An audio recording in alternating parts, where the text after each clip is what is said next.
All right, all right. Welcome back to another episode of the Masterful Conversations podcast, where we learn about leadership from the men who have served or are currently serving as Worshipful Master in a regular lodge of free and accepted Masons.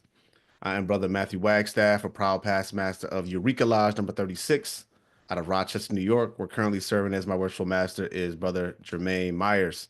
And I'm with I am Brother Mark Alexander, proud past master of Sons of Kings Lodge number 123 out of Brooklyn, New York, where serving as our worshipful master is Brother Kevin Parker. We both hail from the most worshipful Prince Hall Grand Lodge of the state of New York. We're currently serving as our Grand Master is most worshipful Darren M. Morton.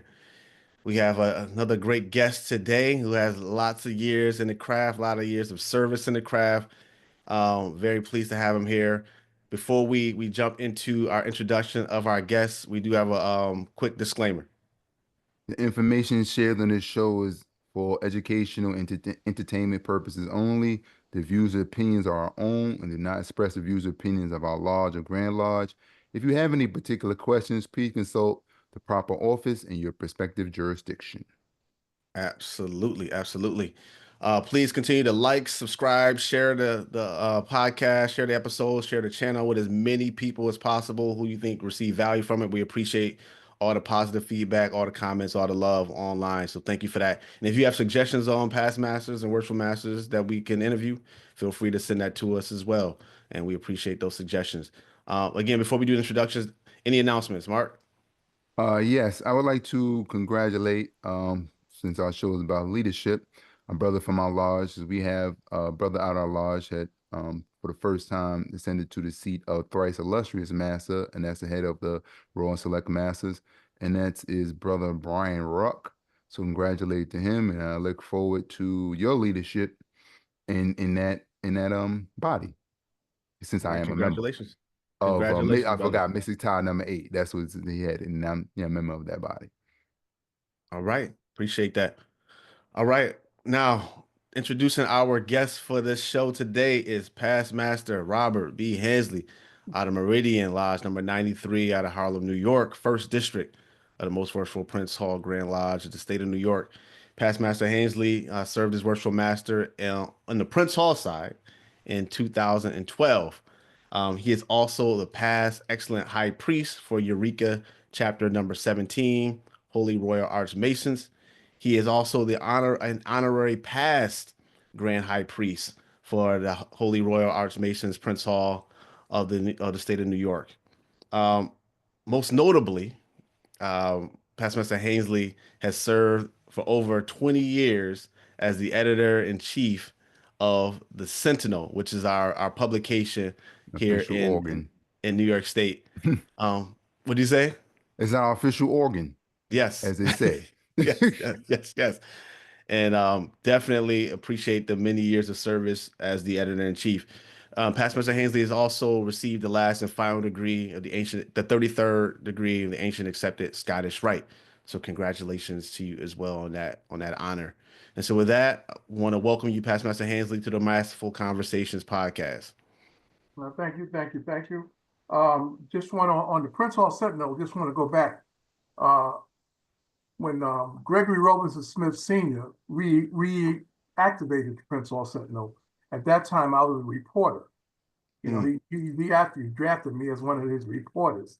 Mhm. Later on, when he decided to retire from the Prince Hall Sentinel, that is when I became the editor, and I've been the Okay, editor ever since.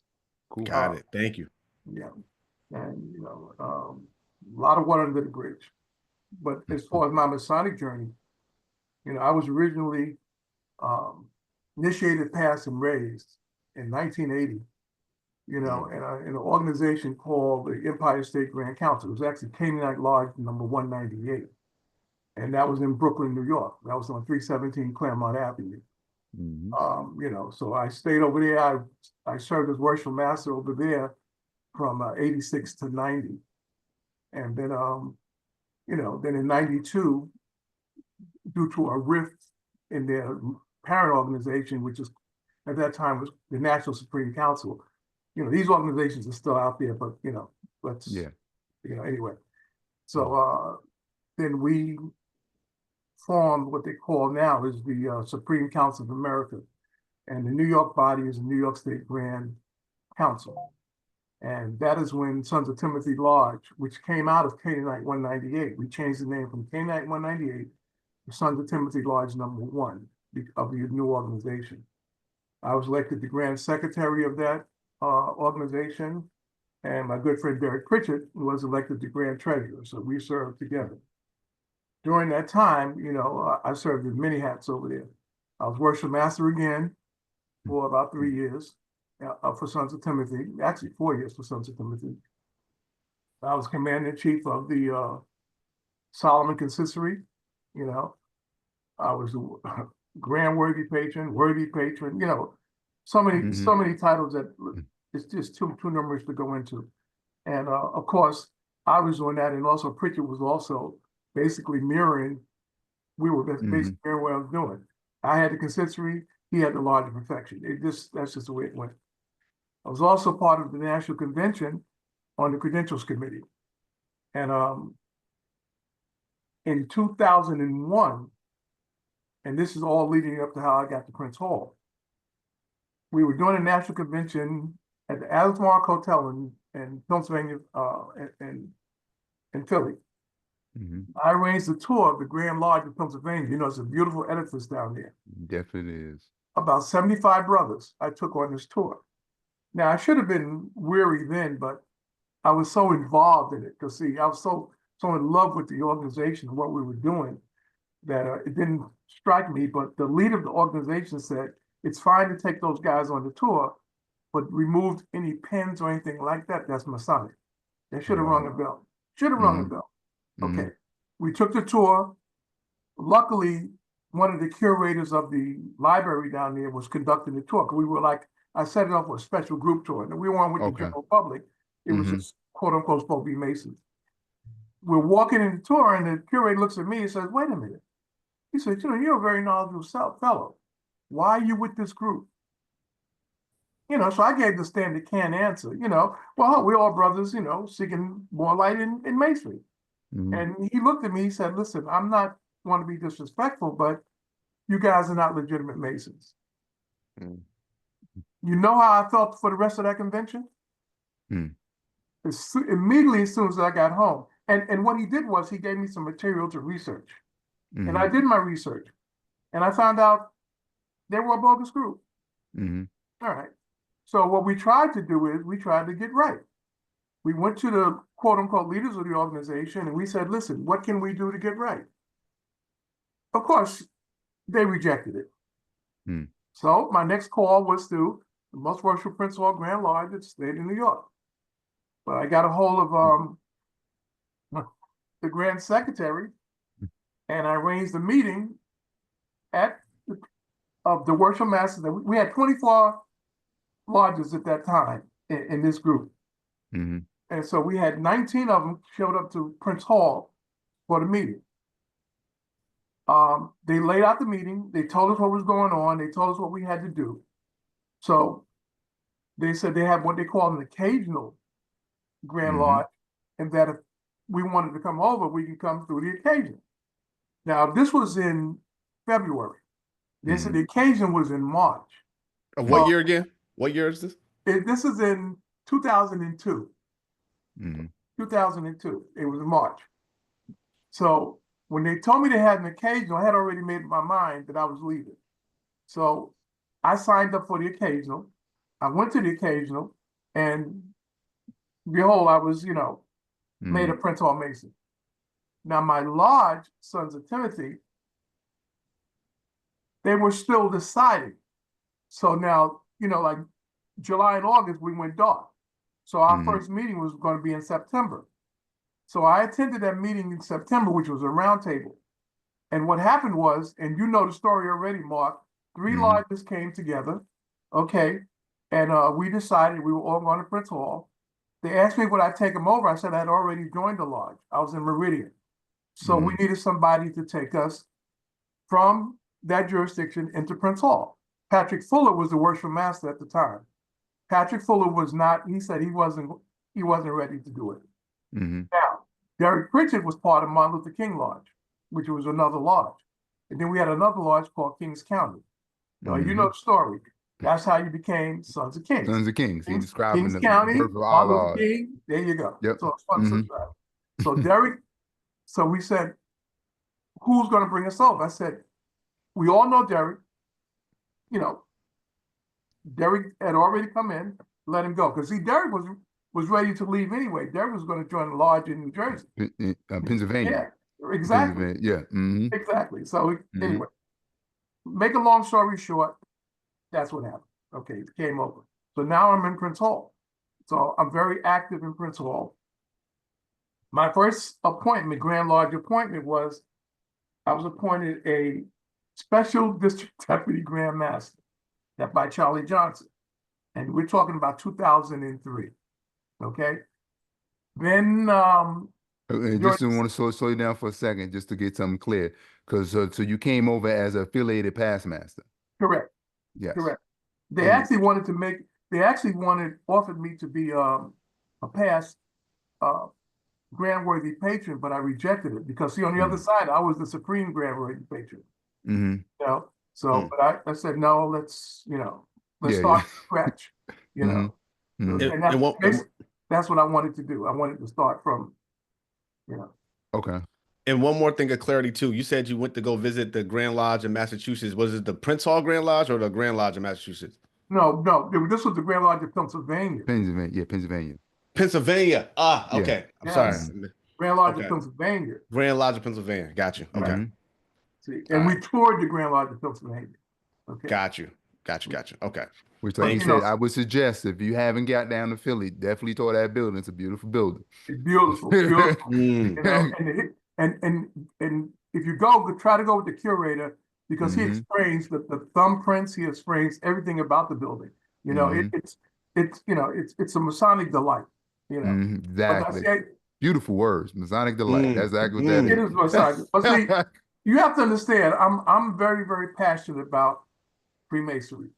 You know, I mean, I really love it. I love the organization. I love, you know, I mean, of course, we can always improve things. We can always change things, you know, but a lot of times people try to reinvent the wheel, you know, but especially when the spokes are not broken, we can improve it.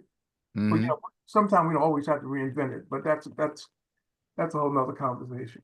Got it. Thank you for that. All right, so you joined Prince Hall. You became a special district deputy Grand Master, or you said a special deputy? Yeah, special district deputy Grand Master. But I was also drafted into the Masonic education. Okay. What happened was when we formed the Masonic Education Committee, it was not a constitutional committee. Okay. Bailey was the chairman of the committee, you know, but at that particular time, we were not a constitutional committee, but we did petition and eventually we did become a constitutional committee. But during that time in Masonic education, I got a chance to go to some of the training sessions at 23rd Street. Also, we went to their leadership upstate New York where they train their principal officers prior to going into the seat. You know, like they call it master's chair, right? They have it's a whole program. Now, what they did was they actually gave us the program, the old program. And what we did was we adapted it for Prince Hall. Okay. It's 4 volumes. It's a 4-volume set. We sent it out to all the lodges and it was supposed to stay in the lodges, you know, for use by the worship masters. What happened was when the worship masters left, they took it with them. So anyway. But we had the whole program. I still have the program here, but you know, and we were able to collaborate with them on a lot of different things. That was great. So, past master, how was it? Let's talk about your ascension to the East in 2012. So you joined Prince Hall 2003 and became 2002. I actually joined Prince Hall. 2002, excuse me. Yeah, March 2002. And then had all these different roles, like almost immediately after coming over, and then also serving and moving up the ranks within your own lodge to become master. So can you talk a little bit about that process and how you were thinking about leadership? Okay. Wait. Let me ask you. I'm gonna ask the first question, and you can go on to that. why did you decide to become worship master since you already, you know, was a past recognized as a Mm. past master and things like that? I felt it was my obligation. I felt Okay. that, you know, I didn't just want to be a uh, a paper past master. You know, Okay. I wanted to be Hmm. an actual past master. I And got you. so Hmm. I'm serious. In 2012, when my lodge was, I think, and I also think they were in need Okay. of me to. Mm. It was a Mm. twofold need. It was a need for me to serve, and it was a need. And I think my lodge needed it at the same time. See, don't forget, during that time, you Amen. know, I was a recorder. I was a recorder for the shrine.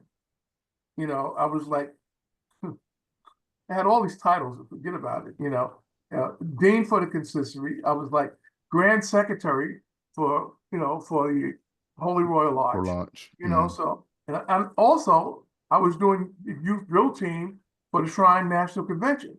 You know, so I put together a drill team of girls, and we used to compete at the national convention. So there was a lot. In other words, I was in that building literally 7 days a week. Mm.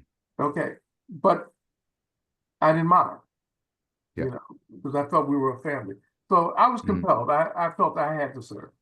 Cool. All Yeah, right. because you had So served for what, 8 years on the other side? 4 years one time, 4 years another time. Yes, yeah. mhm. Yeah, But see, I was also head of a lot of houses. So, you know, right. I mean, Mhm. it's like I always was in some type of leadership capacity, you Yeah, know. yeah. So what was that journey like though on the Prince Hall side, moving through the chairs in order to get to the east? Um, the lodge, when I first joined Meridian 93, okay, it was a well-established, knowledgeable lodge. They took pride in their ritualistic work. Uh, I mean, you're talking about strict, and you're talking about on point. The reason why I joined them, because I felt it was an adult lodge. You know, some lodge you go in, you have a Mm. bunch of kids Mhm. running around. Well, this was definitely an adult lodge. You know, Mhm. when we did ritualistic work, we did it in full costume. Okay, no Nice. books, no nothing, of course. Mhm. Now, I had just got into the lodge. They had just accepted me into the lodge, and I remember past master T.J. Limes. He was like our dean of instruction. Mhm. They were getting ready to do a degree. And he looked at me, he said, "Oh, you were worship master on the other side. You're past master." He said, "Do you know the degree work?" And I said, "Sure." He said, "What books did you use on the other side?" I said, "We use More Light, use Mhm. Less to Look to the East, you know, and we use Duncan's." Mhm. So he said, "Oh, well, you should be familiar with the work." He said, "We're getting ready to do a degree, and you're gonna be Hiram King of Time." Mhm. It wasn't asked, it was told. Okay. Mhm. You know, and that's what happened. So I did the first degree work, and you know, I was sweating in the beginning because you know, I've heard you hear stories about nobody does work like Prince Hall. Mhm. So I was able to get through it. In fact, as I started doing it, it just started rolling. You Okay. know, when you start doing your degree work and you get a little bit apprehensive in the beginning, but once you Mhm. start doing it, all of a sudden it starts, you know, and then all of a sudden the theatrics come in, and then Hmm. the theater comes in because you know why? Because you got it. So Mhm. therefore, you put emphasis on things and you really try to Mhm. make it work, and it did. So that was my introduction into it. And then after that, I did King Solomon. I did all the degree work. So you know, but then by the same token, I was in King David and I was doing the degree work there. See, my Mhm. specialty in King David was the camp. See, I love the Okay. camp. You know, I love Mhm. to talk, explode the camp. Explain it. Mhm. Yeah. What I Mhm. call explode it, because what I do is, you know, I take it from the outside and bring it in to the Council of Mhm. Princes and then Bring it explode back it out. out. Yeah. Okay. Yeah. Nice. Anyway.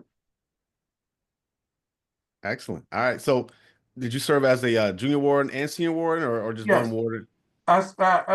My it's, weird part about it, like I said, I had just got accepted into the lodge, and my first position was junior warden. Oh wow. They Okay. didn't tell me that the junior warden worked his butt off in the lodge. Wait, was this in 2003? Like, so you came in Yes, 02 and it, in 2003, I was a junior warden. Okay, that means Okay. that every collation, every event, Mm-hmm. Yep. Yeah. listen, Mm-hmm. trust me. If my pockets were full when I started, they were empty by the time I got finished.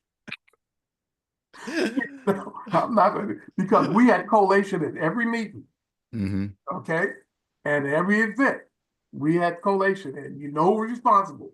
The junior Mm-hmm. warden and his two stewards. Mm-hmm. And that's what we did, and then we had a craft club in Meridian.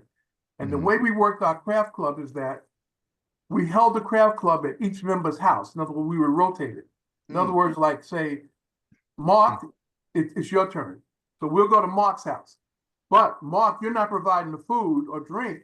Three other brothers are going to bring that. Oh, nice. Okay. Yeah, you provide The the place, the meeting place, location. but Mm-hmm. yeah, but everybody else provides all the other stuff. But That's see, nice rotation. and there was a reason for that. Mm-hmm. As we did that, we got to learn each other's families. You Mm-hmm. know, you met the wives, the children, and what have you. Mm-hmm. So we have our little craft club meeting, and then after that, we socialized. So everybody knew everybody's family, and the lodge became very tight that way, not only because of the brothers, but also their wives, their daughters, and what have you. Mm-hmm. You know, and it worked quite well for us. Excellent. So then, how long were you as a junior warden before you moved to senior warden? Because that's a 9 year window between Yeah, junior warden and exactly. worshipful master. No, So no, no.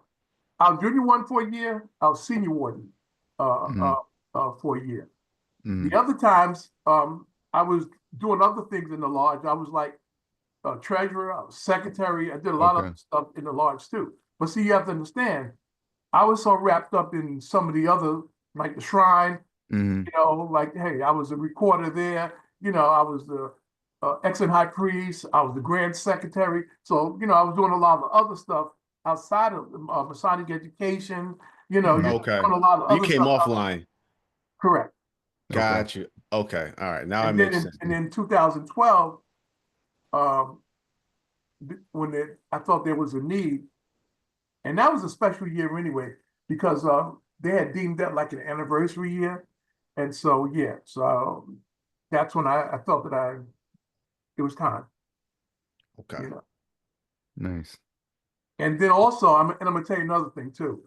The grand lecturers at the time, they would tease me. They said, "Oh, Brother Hansley, you never got seated in the Oriental chair.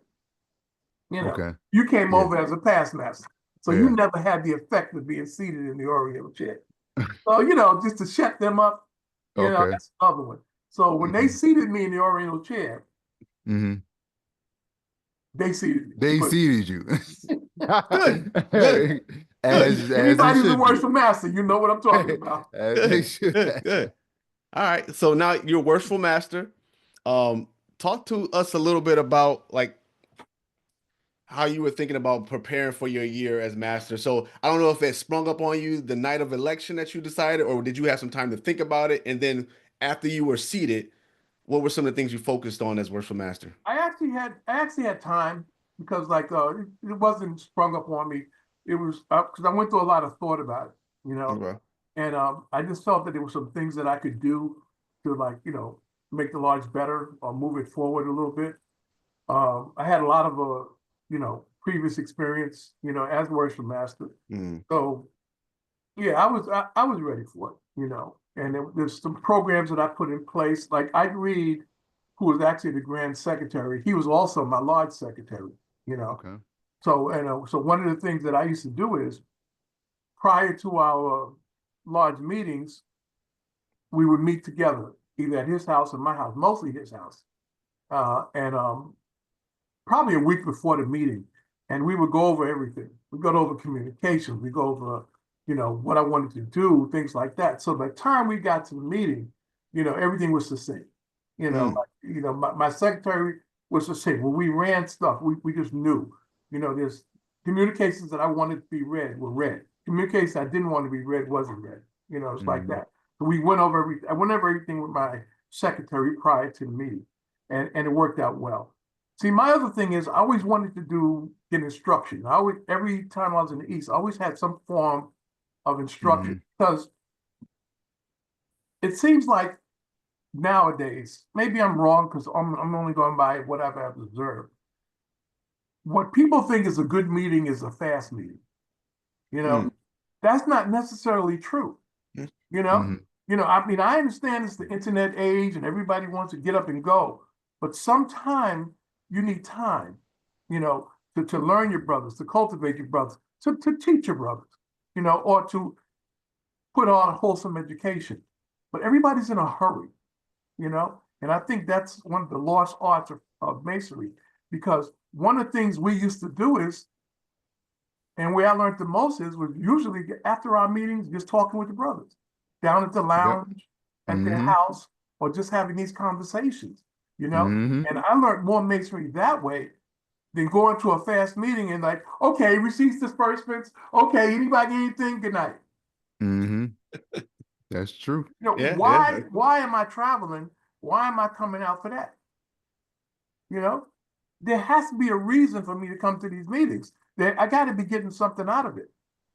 I used to pride myself as the high priest of Eureka chapter number 17, because every single meeting, I had instruction. Not only instruction, we did floor work. So the guys understood what was going on. My meeting started out, I get 17 at a meeting. By the time the word got out, I was getting 40, 50. Nice. At my meetings. Okay, because they were getting instruction. I reacted the book of marks. We redid the marks. And we got to the point where we actually, at one of our meetings, I had an engraver where you engraved your mark in the mark and you put it in the book of marks. In other words, so brothers were coming out for something. They were getting something, how they received their mark. So like, you'd be surprised. People talk about it, but until you actually see it and do it, it's a whole different thing. All right. But that's, I'm sorry, I digress. No. I learned something new. I've never experienced it before, so I would love to. We can chat more about what that means and what it is offline, for sure. All right, cool. So no, so just to be clear though, the things you focused on as Worshipful Master was really the education aspects of Masonry, giving brothers something to look forward to when they come to lodge meetings, and then also it sounds like you were very intentional and prepared every time you set up your trusted board or your agenda for the meeting. So you were very prepared and organized going into the conversations. Absolutely, because I feel if you're not prepared and you try to wing it, they know it. Because you get a lot of and let me find this over here. What's that? You get a lot of that, and the brothers pick up on that. I mean, we have some very intelligent brothers out there. And they pick up on when you're not prepared. So if you're going to be a leader, and we're talking about leadership, okay, and someone is looking at you, and if you're not prepared, how are you going to lead? That's it. Yeah, 100%. And See, I had this thing in my life where I believe in pride in leadership. And my PRIDE is an acronym for professional results and daily effort. Say that one more time. Professional results in daily effort. All so right. when I say pride, that's what I'm talking about. If you can have professional results in your daily effort, okay, then you're leading. People are understanding. And the other thing is, how do you get your point across? Are you trying to impress them with your vocabulary? Are you trying to impress them with your knowledge? Or are you trying to communicate something to them that they can understand? You have to talk to the person, not down to the person. All right. Like being a leader is not someone who you said, oh God, he's so smart. Look at this. It's over my head. No, I don't want anything over my head. I want something directly at me. I want when you tell me something, I can understand it. I don't even have to go to a thesaurus to understand what the hell you're talking about. Yeah, because like you said, they're not understanding. What's the point of communicating if you don't understand? That's That's the If you purpose don't of leadership. understand, are you communicating? No, you're well, not. well, Exactly. on the other Might as side well of be that is speaking Spanish it's an opportunity for the brothers to grow too, right? So I mean, to a certain it's extent. definitely To two a certain sides to extent. that. You want the people to understand, you want the brothers to understand, but you also want to help them grow the vocabulary a little bit too. We all helping Mm, each other out, iron sharpens iron. But I definitely understand what you mean by that for sure. Yeah, but I'm not saying that, you have to go to a second grade level because, like what you do is you build on it. If Hmm. a brother doesn't understand, explain it to him. So the next time you build a little higher. Yeah. You say you may use a seventh grade word this month, but maybe next month you're going to use a ninth grade word. You understand? Which basically means the same thing, but you're Yep. mm, building on it. So I understand what you're saying when you say that, iron sharp as iron, but hey, you got to do the basics before you can take it to Right. another level. 100%. Yeah. yeah, I like that. Definitely. One of the keystone questions that we have on this podcast, Past Master Hanley, is what is effective leadership? Okay. To me, I'm gonna tell you what effective leadership is. I think an effective leader is a leader who cultivates other leaders. Leaders who can see, first of all, everybody's not a leader. Okay.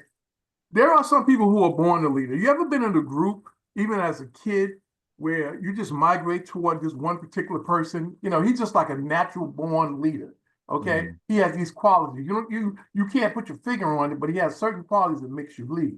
Now, mm, as a leader, also, you can be taught the the skills to be a leader. Okay. You don't have to naturally be born one, but through education and through experience, you can also develop how to be a leader. mm, Okay. But like I said before, the best leaders are the ones who are building other leaders or teaching other leaders, okay, to be builders. Mm. Just because, like I think a good leader is not someone who has the light shine on them all the time. A good leader who spreads the light, you know, who mm, who, Mm. who radiates the light out to others, Hmm. so that they can do it. Like I said, I go back to my acronym PRIDE. If you can achieve professional results in daily effort, okay, then you can accomplish a lot because that means you're putting maximum effort into everything you're doing. And leadership, as you know, there's so many types of leadership. Everybody's going through the classes, everybody's going, you have direct and you have you have all the modes of leadership. You have to target, you have to know what your target group is. You have to know how to talk to your target group, and you got to make sure that your target group understands what you're saying. Hmm. Effective leader communicates that. Effective leader brings the group into his leadership. He doesn't, Hmm. he's not like a one-off type person. One thing I got to say though, too, I've heard somebody say on your podcast one time that we're caretakers of the craft or something like that. I'm, yeah, I'm not sure. conservatives probably. Was Hmm. it that? Maybe because I don't know, but Might yeah, have been some that. to that. Yeah, some to Okay. that. Hmm. A leader's not a caretaker. Hmm. Okay. A leader is an innovator. A leader Mm, is someone who's pushing the envelope. You can be, a leader's not a custodian. Okay. When you have caretakers and custodian, what they do is they maintain status quo. Okay. But if you're going to be a leader, especially an effective leader, okay, you have to look ways to improve or or make better your situation or make better the craft. You have to have the chutzpah to maybe try something different sometimes. You know, Mm. you or you can't, like I'm gonna give you an example. You have people who ascend to the east, okay, and when they present their trestle board, they're presenting the same trestle board that the last worshipful master had. All they do is change the words. hmm. You see that a lot. Okay. Yeah. Oh, present your trestle board for this year. The first thing they do is what the last worship master had. And it's almost the same thing. Basically, he just changed the words. He's maintaining. He's not leading. He's not Mm. improving. And then you see a lot of lodges start to diminish. You see a lot of members stop coming out because all of a sudden they're getting the same thing. Sometimes you have to be an innovator. You have to come up with a different idea. You know, masonry is not stagnant. Masonry is ever exploding and ever developing. Because even when you go into your ritual, and I'm not going to get into ritualistic stuff, but in part of our ritual, it says, this is the status until future generations discover something else. Okay. Okay. So it's the same thing with masonry. You know, like, hey, technology is changing. We're changing. You can still maintain what you're doing, okay? But you still got to move forward. You Yeah. can't be stagnant. Just So add your piece to it. Yep. you got to, you know, but you got to have the chutzpah to do that. See, some people get in a leadership position, they're scared. They're scared to try something different because they're scared of failure. All right? They're scared to try to be innovative because they're scared of failure, or they're scared of recrimination coming from someone else. But it's not a leader. So how do you help? So if someone's listening to this right now, and they fall in that category of, I want to be a leader, but I'm gonna use your word, scared of what comes with it. Do you have a tip or something they could take to maybe help them in that situation? Reach out to your past masters. Reach out to members of mentors. Reach out to guys who, you know, in the craft. It doesn't have to be in your lodge. You know, reach out to other people and get some feedback, get some experience. Float your ideas with other people, you know, prior to going, you know, to doing it yourself. You know, it's always good to bounce it off the wall, you know, before you try to implement it yourself, you know, and get some feedback. I mean, just because you get feedback, that doesn't mean you have to go exactly what everybody says, but you can take that feedback, you know, and use your own ingenuity and come up with something. It's a recipe. You know, if you're going to bake a cake, everybody puts different ingredients in it, you know.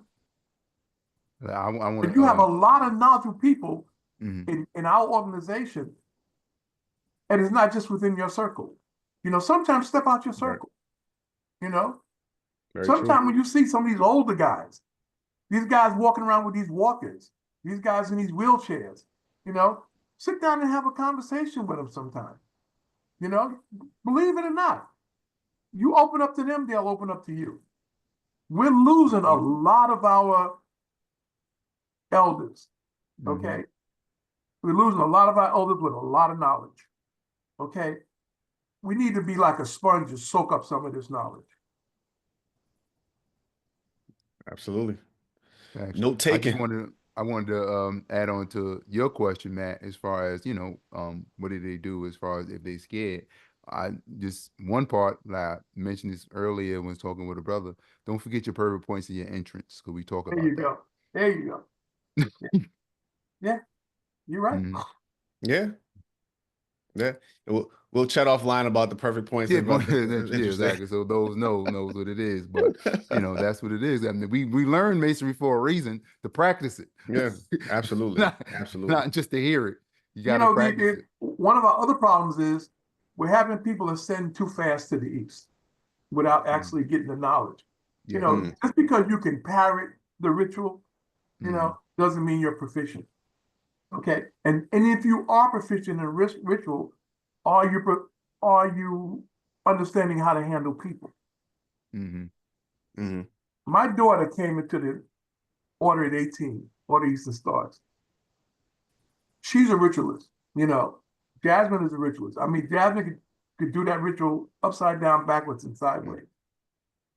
She was ready to be, she thought she was going to be worthy matron at 20. Okay, 21. At age 20 or 2020? 20, age 20. At age 20. So she joined at the age of 18. 18. Okay. She thought that she was ready to be worthy matron at age 20. Okay. I was a worthy patron. I stopped her. I told her, I said, you know the ritual. Yes, you do.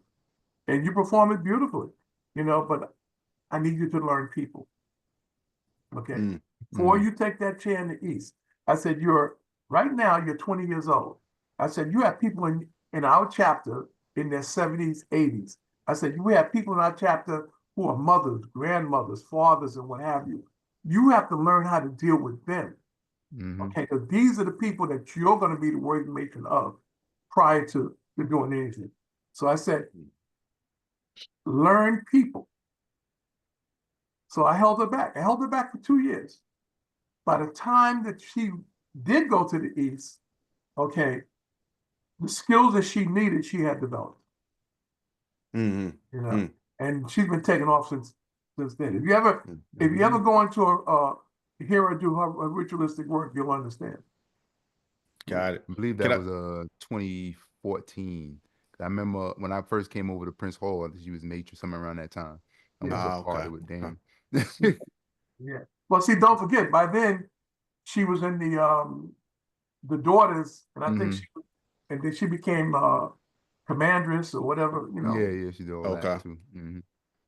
So before we ask another one of our standard questions, I want to peel the onion back just a little bit deeper, if you don't mind. When you talked about knowing people, is there one or two like key people skills that you would prescribe that somebody learn that's interested Yes. in leadership? Yeah, you got to be able to listen. You Mm, know, unfortunately, a lot of us, when we're talking to people, we're not really listening. What we're doing mm, is we're forming, a response before we actually Mhm. hear what they're saying.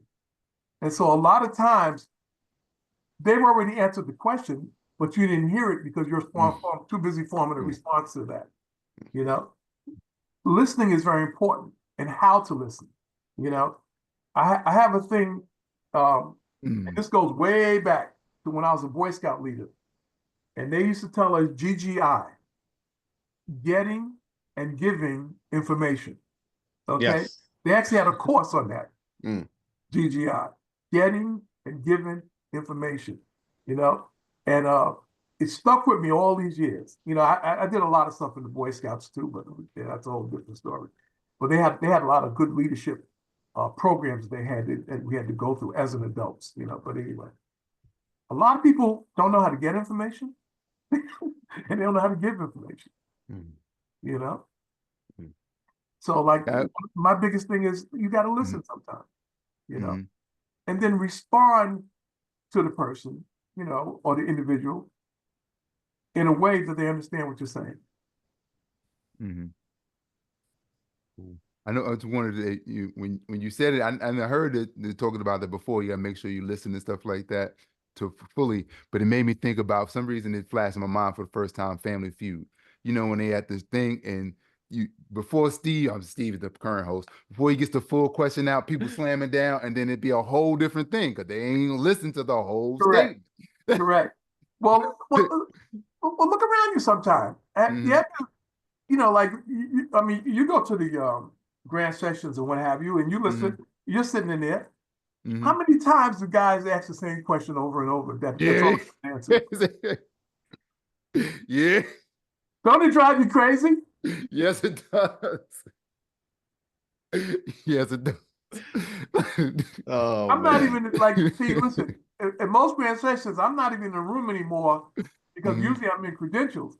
But Yeah. I've heard it. I mean, like the guy had just answered the question, and then someone's get up and answer the same question, and you're looking like, Mm-hmm. Or repeat the it just comment. takes Like up a lot somebody of made a comment, then unnecessary they time repeat the same comment Same over thing. and over again. over and over And again. yeah, y'all know me. I'm the one that acts like he said. I'm explaining like this. Make sure everybody understands what is happening. Yeah, I used to be that person too, Mark. When I was sitting inside the meetings, and I just, it just got to a point where it became overwhelming. Yeah. So that's when I got on credential because I had to get out of that room. I had to get out of that room. And I'm sorry, you know. Well, we hoping that brothers are listening right now and they are taking note. Like, brothers, just pay Fully attention. listening. Is Just that? pay attention, please. Like, just Mhm. save us all the time and energy. Just listen, and then if you have something new to contribute, contribute. But if it ain't, just hold on to it. Or you have the brothers that are outside in the hallway, and you've already discussed the topic, then they come back in the room and what do? They raise their hand and they Dang. ask something you had just went over, Mhm. and you're like, here we go again, So, come on. Yeah. Well, the same All thing right. happens in your lodge sometimes, like, Yes. you Mhm. know, you know who the brothers are. Mm. You know, like I said, you got to 100%. know your people. You got to know who you're talking to. You got to know who you're dealing with. You know. Yeah, definitely. See, I my know. thing is that I'm in a lot of other organizations too, but Mhm, when I'm in masonry, I'm in masonry. mhm, You understand? Uh, One of the unfortunate things that I see now, probably won't sit well with a lot of people, but you know, I think we need to take the divine nine out of the crap. mhm, I see too much of that. You know, mhm. we go to Masonic events and everybody's flashing divine nine signals and this, that, and the other. You know, I don't know. I respect them. I respect all organizations, but I think, hey, there's a time and place for everything. You know, Mhm. I mean, we have enough to do in masonry, and we have enough history and heritage in masonry where we need to concentrate on that. That's all. You know. Yeah, yeah, it's definitely it's a delicate balance because and this is probably an extreme example, but like for example, our D9 organizations become part of our identity. Right. And like, when I go, I'm not taking my ring off when I go my marriage ring. Like this is part of my identity, me being married. Just like me being a brother Kappa Alpha Psi Fraternity Incorporated is part Right. of my identity. And Right. so it's just sort of that balance of like, all right, we're in a Masonic event now. Let's focus on masonry. You don't need to strip all of your identity to be in this space, but you need to really focus in on this aspect. Like I don't take out my Masonic ring when I'm at a Kappa function. So, just one of those things. But yeah, I understand what you're saying. And there's a delicate balance there in terms of like But I'm being not present. asking you, but see, I'm not asking anyone to strip anything of anything. I mean, like, Yeah.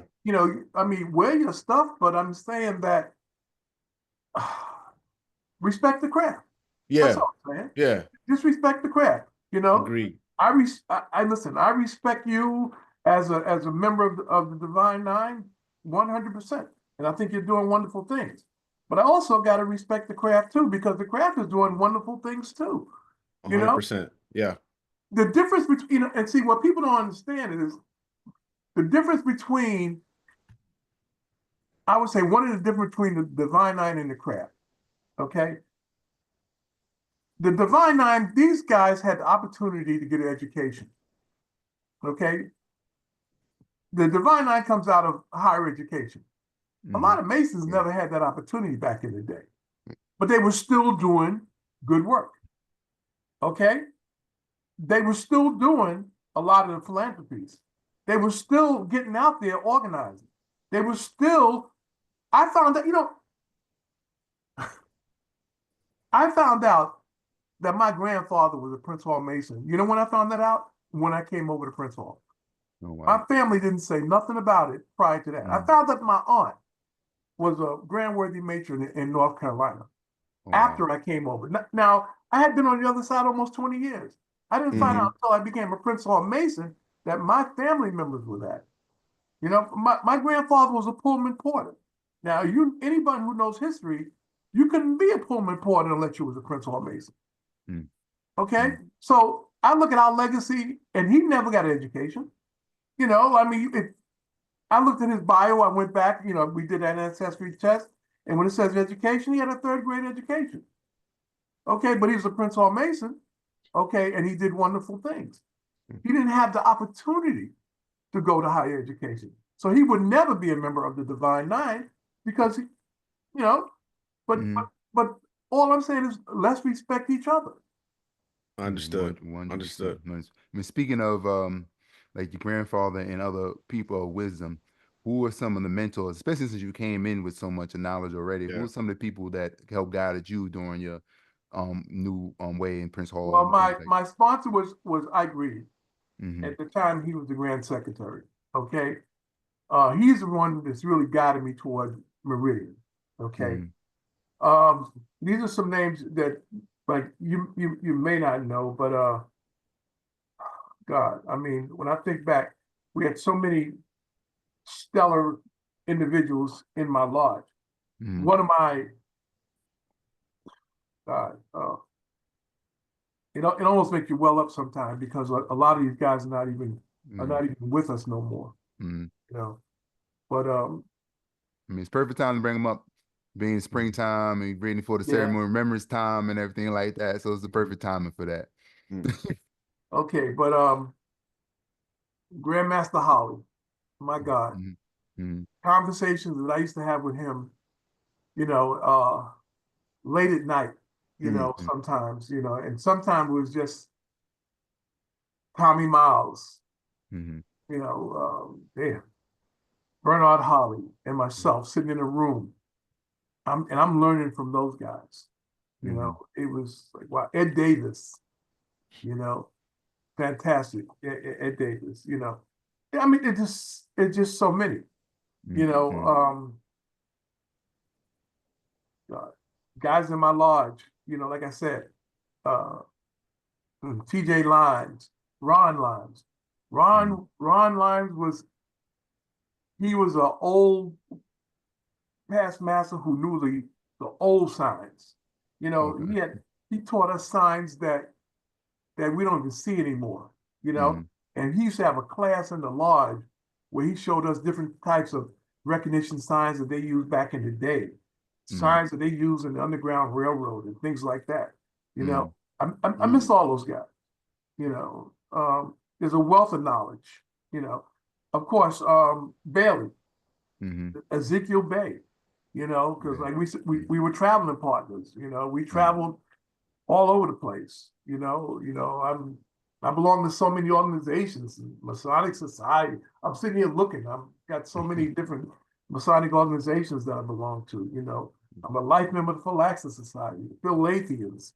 You know, mm. it's a lot. You know, but those guys.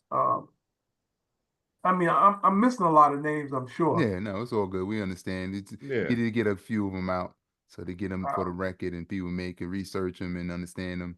Looking if you could snatch Ezekiel Bay and get him to come on our podcast, we will love you. Even though I don't know what corner he's in, but yeah.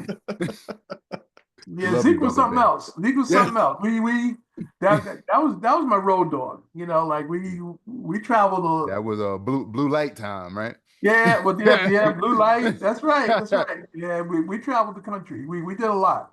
You know, and brother Bailey, and also oh God, I'm thinking. Hmm. Anyway, you Yeah. know, I'm an old man now. I'm starting to get memory parts. You know. No, we appreciate it. We know your heart is there for sure. Um, we got a couple more questions before we wrap up. So Mm. now that you've been a past master on the Prince Hall side for a little over 10 years, well, 13 years or so, how do you show up as a past master in your lodge today? Well, pretty much what I'm doing today, since see, our lodge lost a lot of people to death. We really like got downsized a lot. So we're in the process now of rebuilding the lodge. Okay, so what I do now, I try to help out as much as I can. I do we have some Zoom study classes I do. I think I did one for the EAs. You know, for we have some new EAs that I Hmm. do. So what we're trying to do is we're doing a once a month Zoom class with them. Then they also have the dean. Like David Mm. Miner is the dean of study, so he does Okay. his work. But in Hmm. addition to that, I do classes with them on Zoom. Okay, so we try to like build on it, you know. So Hmm. Okay. we do a lot of stuff like that. Also, our new worship master, he wants me to do classes for the Master Masons and what have you. So we're setting up a Zoom where we're doing that once a month also, where we do you know, the classes for our Master Masons, you know. Hmm. I did the same thing when I was for Eureka 17. I used to do the study classes for Eureka 17 also, you know, in the Holy Royal Lodge. I love the Holy Royal Lodge. You know, I love Masonry, Hmm. but there's something about the Holy Royal Lodge and the rituals that they do in there. You know, it just, you know, it completes, shall I say, the Blue House, you know. Just to stress and to remind or to put it out there, because now you actually living in Georgia, Yeah, right? So yeah. there is a distance, but you're still helping your lodge in any way you can. You Wait a didn't minute. know that? You didn't know Wait, that? wait, I just saw you. I just saw I just saw you 2 months ago. Like, when did this happen? Now Oh no, you been in Georgia. Yeah. I've been in Georgia for like 13 years. Oh, Yeah. but okay, but yeah, I'm about to say Yeah, I he see comes you all up. the Yeah. time up I'm here. always, yeah, like, hey, listen, I Okay. gotta come up to support. Okay. All right. I got you. But you I still got a lot doing of all this frequent. stuff from a distance. You still supporting your Mm-hmm. lodge and active Mm-hmm. in your lodge. So that's a point taken right there for brothers that leave the state. I have a lot of frequent flyer miles. All right. Understood. Understood. But you're working through Zoom too. Like Yeah, you got the virtual yeah, thing going on. All right, cool. yeah. I'm pretty sure it's still phone calls and anything like that. Right. Any way you can All the help. time, Yeah, yeah. all the time. Right. We have projects that we're working on right now. You Mhm. know, you know. Love it. Love it. All right. So the last question, before we wrap up, we gotta ask this question. Because we definitely want to hear your perspective. I think you've already alluded to some of the things already in terms of how you feel about masonry in this day and age. So if you in 2026, let's say in 2026, were to go back into the chair as worshipful master for Meridian Lodge number 93, knowing what you know about masonry and knowing what you know about that lodge and yourself, what would be one or two things you would focus on as worshipful master Oh man. Well, the in first thing 2026? I got you. Well, the way the lodge is right now, first thing I would do is, believe it or not, I would slow things down a little bit. I think sometimes we're moving a little bit too fast, and the brothers are really not getting they're not getting the experience Mm. that they want. Like put it like this. Give you an example. A lot of times now we go to our meetings and it's just our meetings. There's really not a lot of fellowship that goes on after our meetings like it used to be. Mm. Like I'm down here in Georgia. Give you an example. I go visit a lodge down here in Georgia. They usually have a collation prior to the meeting. Then they have the meeting. Then they break from labor to refreshment and have a little repast. Then they go back to the meeting. Then after the meeting, there's another collation where it's conversation. You Mm. know, that wouldn't happen in New York. Mm. You go to a meeting down here in Georgia, you may start, like say the meeting starts at 7. You may not see your house to 1, only because of the interaction. Now, at one time we had that sort of interaction in our lodge, where we used to go around to each other's homes, and visit, and talk. And then we get together and we talk masonry.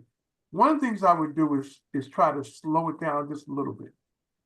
Then the next thing I would do is I want to concentrate on us as a lodge coming together. Of course, you learn your work. Ritualistic work is always paramount, but you also got to learn about the individuals, what their needs are, what are they going through, what their family is going through, because it's not going to be effective unless they have the ability to do the programs that you want to be done. If you're going through stuff at home, the last thing you're going to worry about is what's going on in your lodge. Mm. So one of the things, How would you bring that out in brothers though? I mean, you're sitting in the East at this time that you're focusing on the needs of the brother. How would you bring that out? just the same way we used to do it before. With the craft club, we used to go around and visit. We actually Gotcha. used to go to their houses. We used to get familiar with what's going on. I'm gonna give you a crazy story. When I was on the other side, when I was a worship master of Sons of Timothy Lodge, um, I used to get a call. Worship masters, you get all kind of crazy calls all the time. One of the brothers' wives called my house and was complaining that the brother wasn't doing the chores that he was supposed to do in his house. Mhm. I wasn't home. My Mhm. wife answered the phone. She's complaining to my wife about what this brother was doing. That's how the interaction was. It was so close, you know. Interesting. Do we need to be involved in all of that? Probably not, you know. But this goes to show you the comfort level she felt with the brothers in the lodge that say, I'm going to call your worshipful master and tell him that you're not acting right. And how important that she's seen the craft that thought they would have an effect on him. Right. Right. Correct. More importantly, Right. you know what I mean? You For know, real. I mean, sometimes my wife and I, we laugh about that to this day. But that's how she knew us. She knew what the lodge was doing. Because, like, I also have this thing where I do a lecture on the Prince Hall lady. And I explain to the Prince Hall lady exactly what it's like to be married to a Prince Hall Mason. You know, and we go over the nuances. We go over, like, you know, why they're out and why they're not, without exposing any kind of ritualistic stuff. But I feel it's important. You got to involve the Prince Hall lady, you know, in what you're doing. Let her know. Let her feel at ease. You know, we've had incidents at the temple, at the lodge, that I'm not going to go into on this podcast, where ladies have come looking for their brothers, and their brothers are not there. We understood. As a worship master, all of a sudden somebody's wife comes. My husband told me he's going to be here tonight, and you're the worship master. What's your answer to her, or what's your response to her? The truth. He's here or not. That's it. Lean on the truth, everyone. Lean on the truth. It goes into past Master Hansley. We want to thank you for your words of wisdom for this evening. Thank you for being on the show, and go through a few of them. And the first words came from the green room, and it wraps up tightly to what you just said, right? If you speak the truth, you don't have to worry about what you say. That came from the green room. Things also like, I'm gonna take this, definitely your P.R.I.D.E acronym, professional results in your daily efforts. Make sure you practice professional results in your daily efforts to make you a good leader. Talk to the person and not down to the person. Leaders cultivate other leaders. That's very important, especially in our organization, because we need to keep the organization going. So you need to cultivate other leaders. A good leader isn't one that's in the light all the time, is the one that radiates or spreads the light. So he's not worried about being in the spotlight all the time. He wants to make sure the light gets around so everybody be knowledgeable and everybody's growing and things like that. You have to know your target, in which you know the people, know the target. You have to, leaders are innovators. Don't be scared to do a little change, you know, and work your way around it.